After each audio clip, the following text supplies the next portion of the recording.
আপনারা কি মনে করছেন রামিসার হত্যার বিচার হবে? আপনারা ভুল মনে করতেছেন। রামিসার হত্যার বিচার হবে না এই দেশে। আর কিছুদিন পরে দেখবেন এই বিষয়টা ধামাচাপা পড়ে যাবে। ঠিক আছে? যদি রামিসার হত্যাকারী একজন হুজুর টুপি দাড়িওয়ালা হতো, তাহলে ঠিকই তার বিচার ব্যবস্থা কার্যকর হয়ে যেত। ঠিক আছে? তাকে দ্রুত রিমান্ডে পাঠানো হতো। ডিএনএ টেস্ট করার প্রয়োজন হতো না। ঠিক আছে? আমাদের স্বরাষ্ট্রমন্ত্রীর মুখের কথা শুনছেন? সে কি বলে? সে বলতেছে যে তাকে নাকি ডিএনএ টেস্ট করাবে, তারপর আমরা সিদ্ধান্ত নিব কি করব না করব। ঠিক আছে? এগুলো একটা মন্ত্রীর কথা। আপনারা কি মনে করেন রামিসার হত্যার বিচার হবে? কখনো হবে না।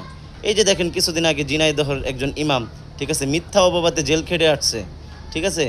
ধর্ষণ করে নাই, অথচ সে জেল খাটছে। এই লোকটা নাকি কিছুদিনের মধ্যে ভারসাম্য হারিয়ে ফেলছে।